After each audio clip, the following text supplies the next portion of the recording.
मैं डॉक्टर दीपक शर्मा कार्यक्रम आपकी किस्मत में दर्शकों का स्वागत करता हूं।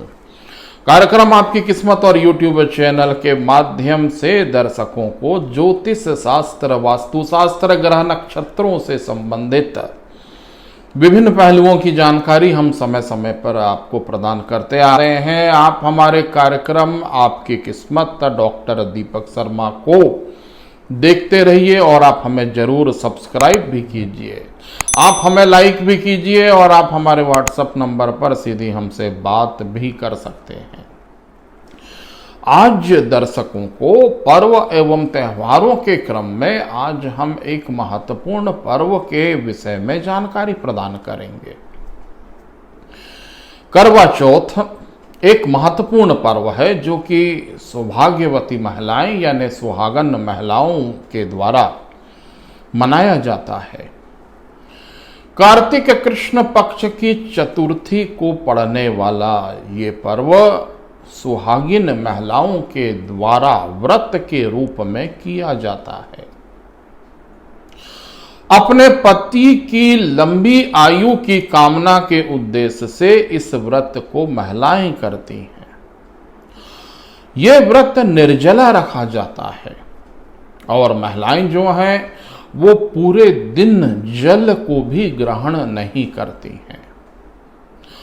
रात्रि के समय जब चंद्रमा उदित होता है तो चंद्रमा को चलनी से देखने के उपरांत अपने पति के द्वारा प्रदान किए गए जल को ग्रहण करके अपने व्रत को तोड़ती हैं। ये एक ऐसा व्रत है जिसे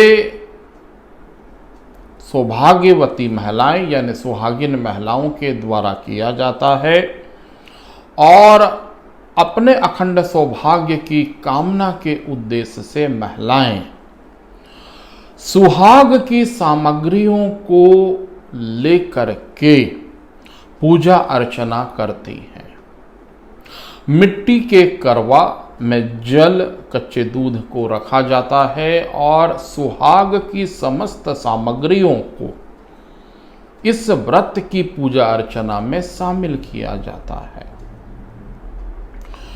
पुराणों में करवा चौथ की जो कथा हमें प्राप्त होती है उस कथा के अनुसार वेद शर्मा नामक ब्राह्मण के 7 पुत्र और एक पुत्री थी। पुत्री ने विवाह के उपरांत जब करवा चौथ का व्रत किया तो पूरे दिन निर्जला होने के उपरांत वो भूख प्यास से व्याकुल हो गई। अपने बहन की पीड़ा को देख करके भाइयों ने एक काल्पनिक चंद्रमा का निर्माण किया और बहन को उस काल्पनिक चंद्रमा को दिखा करके बहन के व्रत को तोड़ा गया। अर्थात एक ऐसे काल्पनिक चंद्रमा का निर्माण किया गया जिसे देख करके बहन ने यह विश्वास किया कि चंद्रदेव उदित हो गए हैं और बहन ने अपने व्रत को तोड़ा, भोजन ग्रहण किया। ऐसा करने से बहन के पति की मृत्यु हो गई। जब बहन के पति की मृत्यु हो गई तो वो बहन बहुत ज्यादा व्याकुल हो गई। पति की मृत्यु के उपरांत वो असहनीय पीड़ा से ग्रसित हो गई और अपने पति की मृत्यु का कारण ढूंढने लगी। कार्तिक कृष्ण पक्ष की चतुर्थी को देवी इंद्राणी पृथ्वी पर विचरण कर रही थी। देवी इंद्राणी ने जब उस बहन की पीड़ा को देखा तो उससे ये प्रश्न किया कि बहन तुम इतनी व्याकुल क्यों हो। बहन ने अपनी संपूर्ण कथा देवी इंद्राणी को बताई। देवी इंद्राणी ने यह कहा कि चूंकि तुमने काल्पनिक चंद्रमा को देख करके अपने व्रत को तोड़ा इसलिए तुम्हारे पति की मृत्यु हो गई। तुमने विधि विधान पूर्वक व्रत का पालन नहीं किया इसलिए तुम्हारे पति की मृत्यु हो गई। देवी इंद्राणी ने उस स्त्री को कहा कि तुम विधि विधान पूर्वक करवा चौथ के व्रत का पालन करो, तुम निर्जला व्रत का पालन करो और इस व्रत में तुम संपूर्ण सुहाग की सामग्रियों का उपयोग करके अच्छे से पूजा अर्चना करो और ऐसा तुम कार्तिक कृष्ण पक्ष की प्रत्येक चतुर्थी को करते रहो। उस स्त्री ने यानी 7 भाइयों की बहन ने देवी इंद्राणी के वचन को सुन करके कार्तिक कृष्ण पक्ष की चतुर्थी के व्रत का विधि विधान पूर्वक पालन किया और जब प्रत्येक कृष्ण पक्ष की चतुर्थी आती थी तो वो पूजा अर्चना करती थी। कार्तिक का महीना आया, कृष्ण पक्ष की चतुर्थी आई और उस स्त्री के द्वारा जब विधि विधान पूर्वक व्रत का पालन किया गया तो पति पुनः जीवित हो गए। इस कथा से प्रेरित होकर सौभाग्यवती महिलाएं अपने पति के दीर्घायु की कामना के उद्देश्य से करवा चौथ के व्रत का पालन करती हैं। ये एक ऐसा व्रत है जो स्त्रियों के द्वारा अपने पति की लंबी आयु के लिए रखा जाता है। दर्शकों को मैं यह भी कहना चाहूंगा कि इस व्रत का पालन करने के साथ साथ प्रत्येक स्त्री को अपने पति के पतिव्रता धर्म का पालन भी करना चाहिए।